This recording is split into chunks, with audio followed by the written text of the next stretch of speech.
الرحمن. تكلمنا هناك حول معنى اسمي الله سبحانه وتعالى الرحمن الرحيم، وذكرنا شيئا من أهمية التعرف على أسماء الله سبحانه، ووعدت بأن أبدأ درسا في شرح أسماء الله الحسنى، والحمد لله الذي وفق بدأنا به في هذا اليوم. Segala puji bagi Allah Subhanahu wa taala, kita memujinya, kita memohon pertolongan kepadanya, meminta ampun kepadanya, dan barang siapa yang Allah Subhanahu wa taala beri hidayah, maka tidak ada yang bisa menyesatkannya. Barang siapa yang Allah berikan kesesatan, maka tidak ada yang bisa memberikannya petunjuk. Aku bersaksi bahwasanya tidak ada yang berhak diberi kecuali Allah Subhanahu wa taala, dan bahwasanya Nabi Muhammad sallallahu alaihi wasallam adalah nabi dan utusannya. Adapun setelahnya, kita pada pertemuan kajian-kajian yang telah lalu, kita telah membahas tentang surat Al-Fatihah. Kita telah mentafsirkan surat Al-Fatihah, dan kita pernah juga membahas tentang dua nama Allah Subhanahu wa taala, yaitu Ar-Rahman dan Ar-Rahim. Dan kita telah menjanjikan juga bahwasanya pada kesempatan ini kita akan membahas tentang nama-nama Allah Subhanahu wa taala yang indah.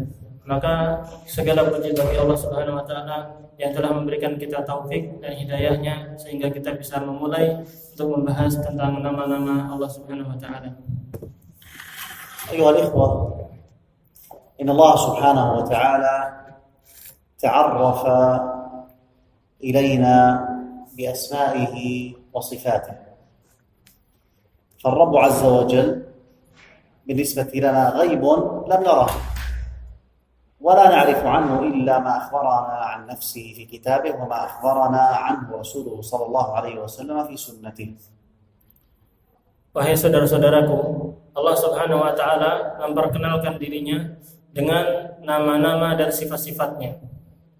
Dan Allah Subhanahu wa taala itu adalah ghaib. Kita tidak bisa melihatnya. Kita tidak bisa melihatnya. Dan Allah Subhanahu wa taala bisa kita ketahui dengan cara kabar yang datang dari Allah Subhanahu wa taala sendiri dan kabar dari Rasulullah sallallahu alaihi wasallam. يقول الله تعالى: إنما يخشى الله من عباده العلماء. هنا ذكر الله أو حصر الله سبحانه وتعالى خشيته من عباده في أهل العلم. ما المقصود بأهل العلم هنا؟ هم العالمون به سبحانه وتعالى. Allah Subhanahu wa taala berfirman, "Innama yakhshallaha min ibadihi al-ulama."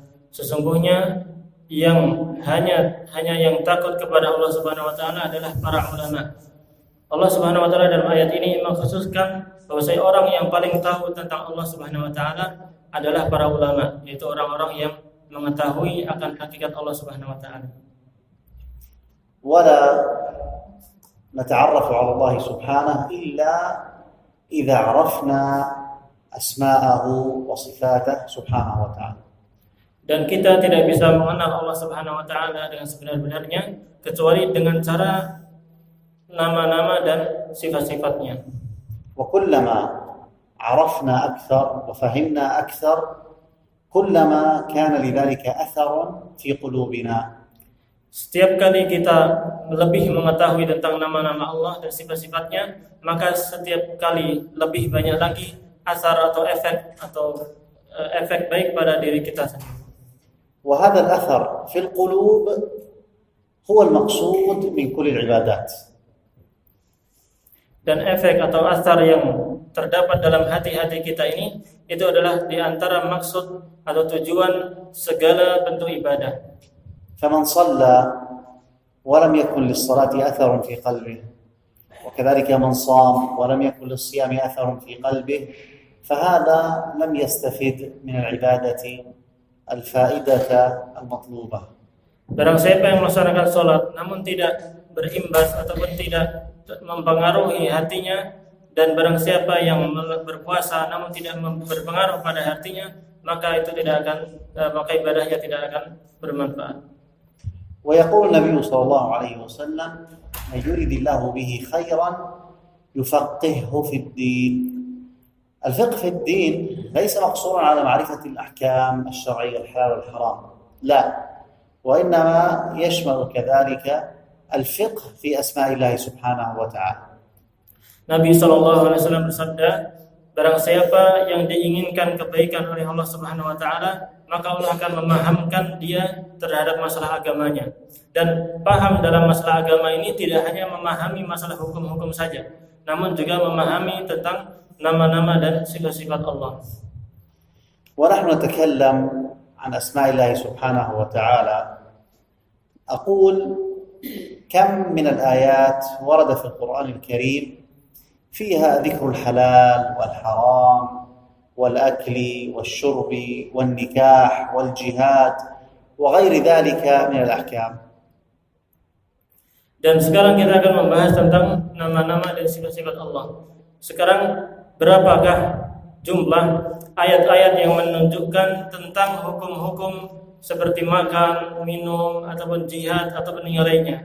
Kira-kira berapa? الآيات كثيرة.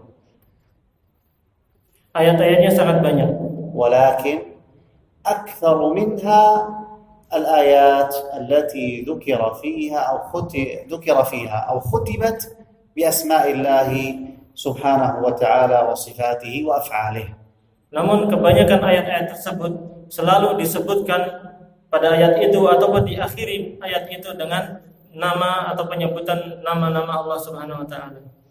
نقرأ في أواخر الآيات: فاعلموا أن الله عزيز حكيم، واعلموا أن الله بكل شيء عليم، واعلموا أن الله بما تعملون بصير، واعلموا أن الله غفور حليم، إلى غير ذلك من الآيات الكثيرة التي غالبا تختم بها الآيات التي يكون فيها ذكر أسماء الله سبحانه وتعالى. Kita dapati pada ayat-ayat, kita mendapati bahwasanya akhirnya akan disebutkan nama-nama Allah. Kita perhatikan Allah Subhanahu wa taala berfirman, "Wa'lamu annallaha 'azizun hakim." Ketahuilah sesungguhnya Allah itu Maha perkasa lagi Maha bijaksana. Wa'lamu annallaha bikulli syai'in 'alim. Ketahuilah sesungguhnya Allah itu Maha mengetahui segala sesuatu. Wa'lamu annallaha bima ta'maluna basir. Maha mengetahui apa yang kalian kerjakan. Dan ayat-ayat yang sangat banyak seperti ini terdapat dalam Al-Quran yang menunjukkan bahwa akhir ayat itu kebanyakan diakhiri dengan menyebut nama Allah Subhanahu wa taala. أفضل آية في القرآن الكريم آية الكرسي. لماذا كانت آية الكرسي؟ طبعا كلكم يحفظها. لماذا كانت آية الكرسي هي أفضل آية؟ لأنها اشتملت على أسماء الله وصفاته وأفعاله. Ayat yang paling mulia dalam Al-Quran adalah ayat kursi. Dan insyaallah kita semua telah menghafalnya. Ayat tersebut mulia. Kenapa menjadi ayat yang paling mulia? Karena di dalamnya disebutkan tentang nama-nama Allah dan sifat-sifatnya. طبعا هذه آية الكرسي يعني ممكن أن يسر الله سبحانه وتعالى أن يعني تفسرها، وقد تأخذ منا يعني دروس كثيرة في بيان واستنباط المعاني العظيمة من أعظم آية في كتاب الله. Tentunya ayat kursi ini barangkali nanti kita akan membahas tentang kandungan isi di dalamnya yang ternyata di dalamnya adalah menunjukkan tentang sifat-sifat Allah Subhanahu wa taala, dan di dalamnya juga terdapat pelajaran-pelajaran dan nasihat-nasihat yang sangat besar. عرفنا أعظم آية في القرآن، وأما أعظم سورة في القرآن فهي الفاتحة، أم الكتاب. قد أخذنا تفسيرها، ولم ينزل في القرآن ولا في التوراة ولا في الإنجيل ولم ينزل في التوراة ولا في الإنجيل ولا في الزبور ولا في القرآن مثل هذه السورة العظيمة. Dan kita telah mengetahui bahwasanya ayat yang paling mulia adalah surat ayat kursi.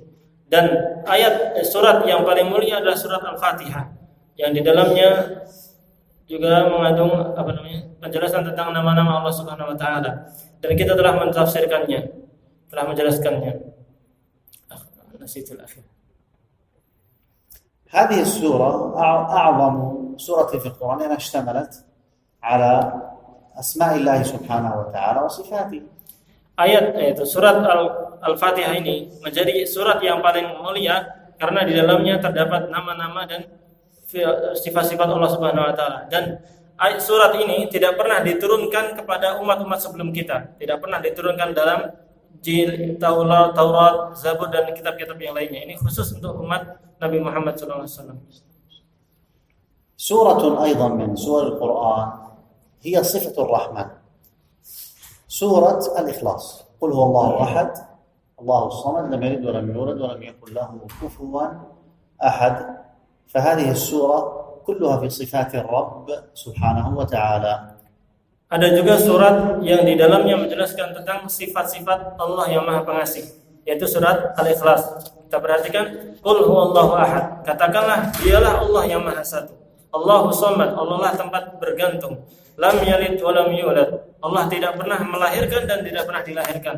Wa lam yakun lahu kufuwan ahad. Dan Allah tidak ada sesuatu pun yang atau seorang pun yang serupa dengannya.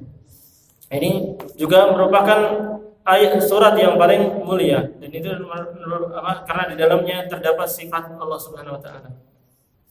معرفتنا بأسماء الله سبحانه وتعالى هي غذاء القلب وغذاء الروح. Pengetahuan kita atau kalau kita mengetahui tentang nama-nama dan sifat Allah Subhanahu wa taala, ketahuilah bahwa ini merupakan makanan pokok ataupun gizi bagi roh kita. ولو نظرنا في أسماء الرب سبحانه وتعالى لوجدنا أنها تنقسم إلى أقسام. Kalau kita melihat dan mencermati nama-nama Allah Subhanahu wa taala, maka kita akan mencermati ternyata di situ ada beberapa atau terbagi menjadi beberapa bagian. فهناك أسماء أو أسماء العظمة والكبرياء والمجد والجلال. نعم. Di sana ada nama-nama Allah yang menunjukkan tentang keagungan Allah, bahwasanya Allah Maha Agung. Kemudian الكبرياء والمجد, Al-Kibriya, yang Maha Sombong dan Maha Mulia. هذه الأسماء تملأ القلب هيبة وتعظيما لله سبحانه. Nama-nama ini akan membuat hati kita penuh dengan pengagungan kepada Allah Subhanahu wa taala dan rasa takut kita kepada Allah Subhanahu wa taala. وهناك أسماء الجمال والبر والإحسان. Dan juga ada nama-nama Allah Subhanahu wa taala yang menunjukkan tentang keindahan Allah, kebaikan Allah dan kebaikan Allah. والرحمة والجود. Yang menunjukkan tentang kasih sayang Allah dan kedermawanan Allah Subhanahu wa taala. هذه الأسماء تملأ القلب محبة لله سبحانه وتعالى. Mengetahui nama-nama ini bisa membuat hati kita cinta, penuh dengan kecintaan kita kepada Allah Subhanahu wa taala. وشوقا للقاء الله عز وجل. Dan akan membuat kita rindu untuk bertemu dengan Allah Subhanahu wa taala. وحمدا وشكرا على نعمه. Sehingga kita akan bersyukur dan memuji Allah Subhanahu wa taala atas nikmat-nikmat yang telah diberikan kepada kita. وهناك أسماء العز والحكمة. Dan ada nama-nama Allah yang menunjukkan tentang keperkasaan Allah dan hikmah Allah atau kebijaksanaan Allah. والعلم والقدرة. Yang menunjukkan tentang ilmu, pengetahuan Allah, kemampuan Allah. هذه الأسماء تملأ القلب خضوعا لله عز وجل وخشوعا. Nama-nama ini akan membuat hati ini penuh dengan ketundukan kita kepada Allah dan khusyuk tunduk kepada Allah. وهناك أسماء العلم والخبرة والإحاطة. Dan ada nama-nama Allah Subhanahu wa taala yang menunjukkan tentang ilmu, pengetahuan Allah, bahwasanya Allah mengetahui segala sesuatu, meliputi segala sesuatu. والمراقبة والمشاهدة. Yang menunjukkan tentang pengawasan Allah, bahwasanya Allah mengawasi dan menyaksikan.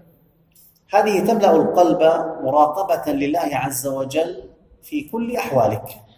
Nama-nama ini akan membuat hati ini penuh dengan rasa untuk diawasi oleh Allah Subhanahu wa taala dalam segala keadaan kita.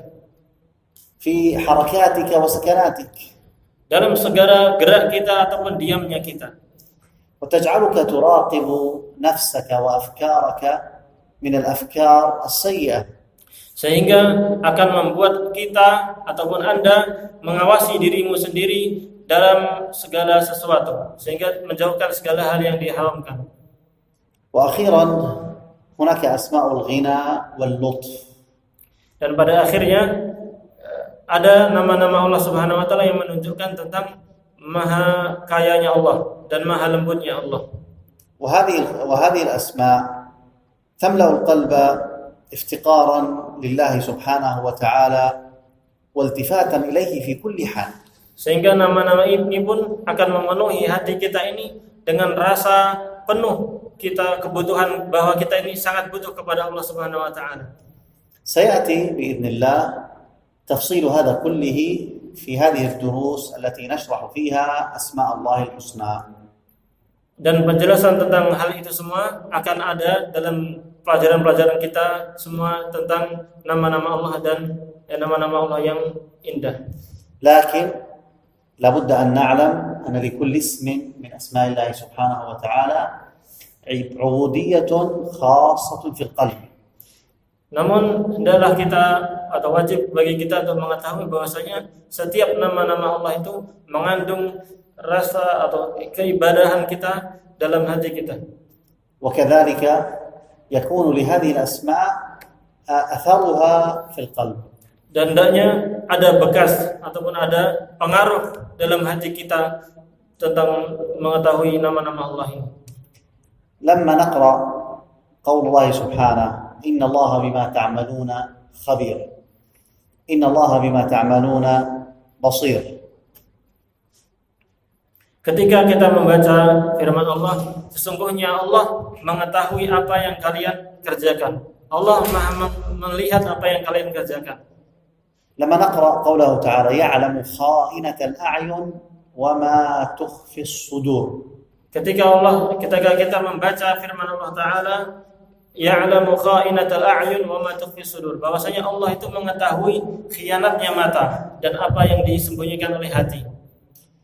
فإذا عرف المسلم كل هذا فتجده يراقب الله سبحانه وتعالى في كل أقواله وفي كل أفعاله وكذلك نيته وإرادته.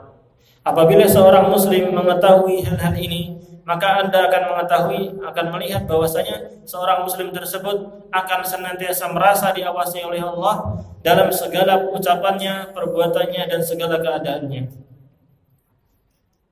يعلم المسلم أن الله سبحانه وتعالى يراقبه في كل أحواله ويراه. Seorang muslim dia akan mengetahui bahwasanya seorang muslim dia akan merasa diawasi oleh Allah Subhanahu wa taala dan mengetahui bahwa Allah akan senantiasa mengawasi dirinya dalam perkataannya dalam segala hal. يعلم المسلم أن الله سبحانه وتعالى يسمع كل ما يتكلم به. Seorang muslim mengetahui bahwasanya Allah mendengar segala ucapan yang ia ucapkan. فيورثه ذلك أنه يخاف من الله سبحانه وتعالى ويحبه أيضا ويرجوه فلا يتكلم إلا بما يرضي الله ولا يسمع إلا ما يرضي الله ولا يأتي في نفسه وفي خواطره إلا ما يرضي الله سبحانه وتعالى. Hal itu akan membuat seorang muslim menjadi takut kepada Allah Subhanahu wa taala dan juga cinta kepada Allah Subhanahu wa taala, lalu berharap kepada Allah Subhanahu wa taala sehingga dia tidak لا يتكلم إلا بما يرضي الله ولا sehingga dia tidak berbicara kecuali dengan apa yang diridai oleh Allah dan tidak mendengar kecuali apa yang diridai oleh Allah dan tidak melihat kecuali apa yang diridai oleh Allah. ولا ينوي إلا. Dan dia tidak berniat kecuali dengan apa yang membuat Allah Subhanahu wa taala ridha. نقرأ في القرآن الكريم أن الله غفور رحيم ونقرأ أن الله شديد العقاب.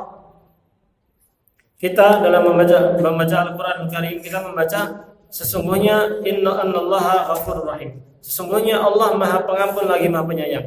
Kita juga membaca wa innallaha syadidul iqab. Sesungguhnya Allah Maha keras siksanya. فالذي يذنب يعلم أن له ربا يغفر الذنب فيتوب إلى ربه سبحانه وتعالى ويقلع عن هذا الذنب. Maka orang yang berbuat dosa, maka dia akan segera untuk bertaubat kepada Allah Subhanahu wa taala dan menjauhi dosa itu, sehingga Allah Subhanahu wa taala mengampuni dosanya. ويعلم أن ربه شديد العقاب فيهرب وهروبا ويفر فرارا من أن يعصي الله سبحانه وتعالى لأنه يخاف عقابه. Ketika seorang muslim mengetahui bahwasanya Allah itu siksanya sangat keras, maka dia akan menjauhi segala dosa, karena Allah akan menyiksanya jika dia berbuat dosa. وسيأتي إن شاء الله أمثلة لذلك، والمقصود من هذا أن نعلم أن كل اسم من أسماء الله له أثره في قلب الإنسان. Dan ini akan ada penjelasan yang lebih lagi, insyaallah. Dan yang intinya kita harus mengetahui bahwasanya nama-nama, setiap nama Allah itu harus ada bekas, harus ada efek, harus ada pengaruh dalam hati kita. مما نذكره في قبل أن نشرح أسماء الله أن نعلم أن أسماء الله سبحانه وتعالى كلها حسنى، أي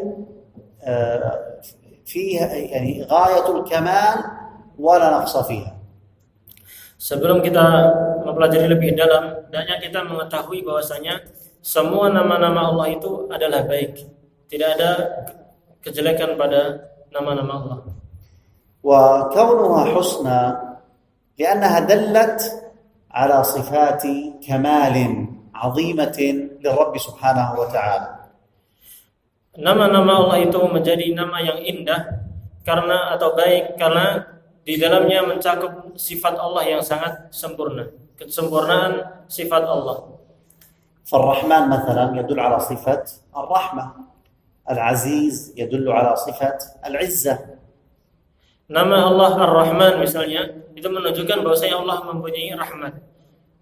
Nama Allah Al-Aziz yang Maha Perkasa itu menunjukkan bahwasanya Allah mempunyai sifat Al-Izzah, yaitu keperkasaan.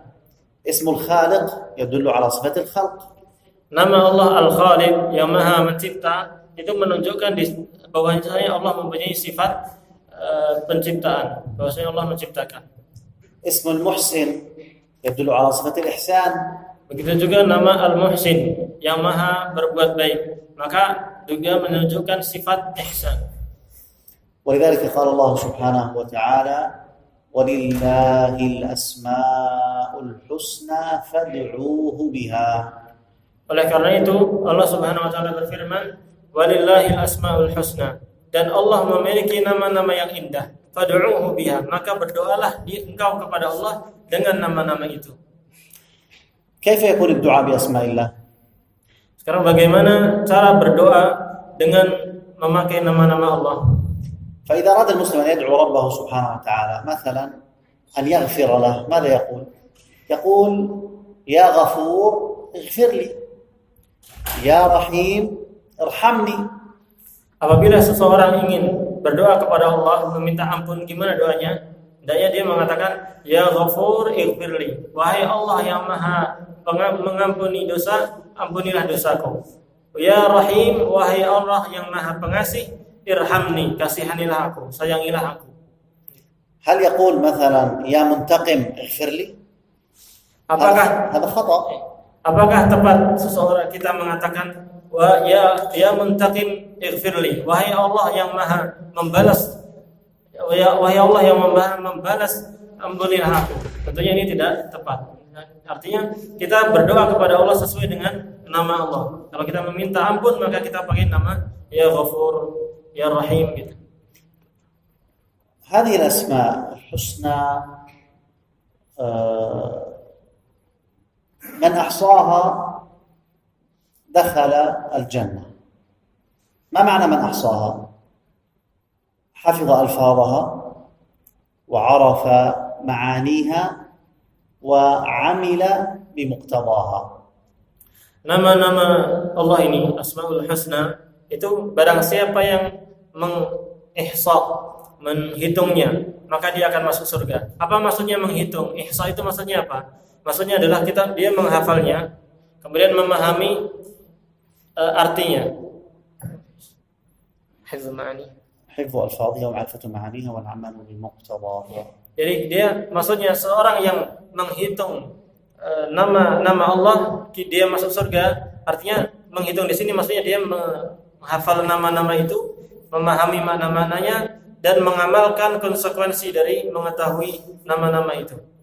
من عمل هذا كان من أهل الجنة. Barang siapa yang mengamilkan hal ini, maka dia akan insyaallah akan masuk ke dalam surga. فكفى بهذا فضلا في معرفة هذه الأسماء الحسنى. Cukuplah ini menjadi kemuliaan bagi orang yang mau mempelajari nama-nama Allah yang sangat indah. أسماء الله الحسنى أيها الإخوة غير محصورة بعدد معين. Wahai saudara-saudaraku, ketahuilah bahwasanya nama-nama Allah itu tidak terbatas dalam jumlah tertentu. فالأدلة كثيرة على أنها لا حصر لها ولا عد. Dan dalil-dalilnya sangat banyak sekali yang menunjukkan tentang bahwasanya nama-nama Allah itu tidak ada batasan jumlah tertentu. ولكن ورد حديث أن لله سبحانه وتعالى 99 اسماء 100 إلا واحد من أحصاها دخل الجنة. Namun ada hadis yang mengatakan barang siapa sesungguhnya Allah itu memiliki 99 nama, itu 100 kurang 1. Barang siapa yang menghitungnya maka dia akan masuk surga. ولا يفهم من هذا حصرها لأنه ورد في أدلة أخرى أنها أكثر من ذلك. Namun hadis ini tidak menunjukkan bahwasanya nama itu hanya sejumlah 99, karena ada dalil-dalil yang lain, hadis yang lain yang menunjukkan bahwasanya jumlahnya tidak terbatas. ولم يرد حديث صحيح عن النبي صلى الله عليه وسلم في تعداد هذه 99. Dan tidak ada hadis sahih pun yang menunjukkan atau yang menentukan nama-nama yang 99 ini. Jadi 99 ini namanya apa aja, tidak ada hadis pun yang menunjukkan hal itu. واجتهد العلماء في تحديد هذه الأسماء من كتاب الله ومن سنة رسول الله صلى الله عليه وسلم. Namun ada para ulama berijtihad. Mereka berusaha untuk menyimpulkan atau mencari nama-nama Allah Subhanahu wa taala yang 99 ini. فمنهم من عدها 99 ومنهم من زاد على ذلك. Ada seorang ulama yang dia berhasil untuk mengumpulkan nama-nama Allah itu 99, ada yang berhasil lebih dari 99. المهم أننا لا نثبت لله سبحانه وتعالى اسما إلا مما ثبت في كتاب الله في القرآن الكريم وما ثبت في سنة الرسول صلى الله عليه وسلم. Namun yang lebih terpenting lagi adalah kita tidak menetapkan nama untuk Allah Subhanahu wa taala kecuali sesuatu yang telah ada dalam Al-Qur'an yang Allah turunkan dan sesuatu yang ada dalam Nabi sallallahu alaihi wasallam berupa hadis. ونحن لما نقول بأن أسماء الله سبحانه وتعالى حسنى نعتقد بأن هذه الأسماء خاصة بالله سبحانه وتعالى. Dan ketika kita menjelaskan bahwasanya nama-nama Allah ini adalah nama yang paling baik, maka kita meyakini bahwasanya nama-nama Allah ini itu adalah khusus bagi Allah Subhanahu wa taala. فلا يجوز لأحد أن يتسمى باسم من أسماء الله سبحانه وتعالى. Maka tidak boleh bagi seorang pun untuk memberi nama dirinya dengan nama dari nama-nama Allah Subhanahu wa taala. بقي عندنا أن نذكر يعني الاسم وما يدل عليه. Sekarang kita tinggal menyebutkan tentang nama Allah dan apa yang dimaksud dengan nama itu atau konsekuensi ataupun yang ditunjukkan oleh nama itu. فالحي يدل على ثبوت صفة الحياة. Ada nama Allah Al-Hayyu, yaitu yang maha hidup. Hal ini menunjukkan bahwasanya ada sifat Allah yang yaitu namanya maha hidup, Al-Hayya. Al-Alim yadullu ala sifat al-ilm. Dan Al-Alim yang maha, Allah yang maha mengetahui, ini menunjukkan sifat ilmu. Maksudnya Allah memiliki ilmu. As-Sami' wal-Basir tadullu ala sifat as-sam' wa sifat al-basar. Begitu juga As-Sami', Allah yang maha melihat, Allah maha mendengar, itu menunjukkan Allah memiliki pendengaran. Wal Basir, Allah maha melihat, maka Allah yang menunjukkan bahwasanya Allah memiliki sifat melihat. Al-Qawi yadullu ala sifat al-quwwah. Begitu juga Al-Qawi, Allah yang maha kuat. Ini menunjukkan adanya Allah itu memiliki sifat kuat. Al-Ali dalil ala sifat al-ulu. Al-Ali, Allah yang maha tinggi, ini menunjukkan Allah memiliki sifat tinggi. Al-Aziz dalil ala sifat al-izzah. Begitu juga Al-Aziz, Allah yang maha perkasa, ini menunjukkan Allah itu memiliki sifat keperkasaan. Al-Qadir dalil ala sifat al-qudrah. Al-Qadir juga gitu. Al-Qadir, Allah yang maha mampu, menunjukkan Allah Subhanahu wa taala memiliki sifat mampu, kemampuan. هذه الصفات تسمى صفات ذاتية. الله سبحانه وتعالى متصف بها. Ini sifat-sifat itu yang disebutkan tadi, ini adalah merupakan sifat dzatiyah. Itu Allah yang sifat zat Allah. Yang Allah Subhanahu wa taala memang bersifat dengannya. وهناك أسماء يؤخذ منها صفات تسمى صفات الأفعال. Dan ada nama-nama Allah yang bisa diambil dari nama-nama itu sifat Allah yang berupa perbuatan. يعني إن شاء الله فعلها وإن لم يشاء لم يفعلها. Yaitu sifat-sifat yang jika Allah kehendaki Allah akan melakukannya, namun jika Allah tidak kehendaki maka Allah tidak melakukannya. الرزاق تدل على صفة الرزق. Seperti Ar-Razzaq, Allah maha memberi rizki, maka menunjukkan tentang sifat rizki. التواب يدل على صفة التوبة. Seperti At-Tawwab yang maha memberi ampunan atau menerima taubat, itu juga menunjukkan sifat Allah itu maha menerima taubat. الغفور يدل على صفة المغفرة والرحيم يدل على صفة الرحمة. Begitu juga Al-Ghafur, Allah yang maha mengampuni, Ar-Rahim, Allah yang maha penyayang, itu juga menunjukkan sifat bahwasanya Allah itu maha pengampun lagi maha penyayang. إلى غير ذلك مما يتعلق بمشيئة الله سبحانه وتعالى. Dan demikian seterusnya yang berkaitan dengan sifat-sifat Allah Subhanahu wa taala. طبعا يعني المشيئة يعني إن شاء الله فعله وإن ما شاء لم يفعله.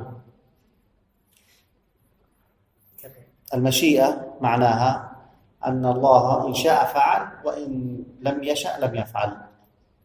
Ya masyiah atau kehendak Allah itu, kalau Allah menghendaki sesuatu maka Allah akan melakukannya. Tapi kalau Allah tidak menghendaki sesuatu maka Dia tidak akan melakukannya. يقول تعالى يخلق الله ما يشاء.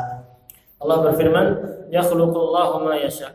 Allah menciptakan apa yang Ia kehendaki. يعذب من يشاء ويرحم من يشاء.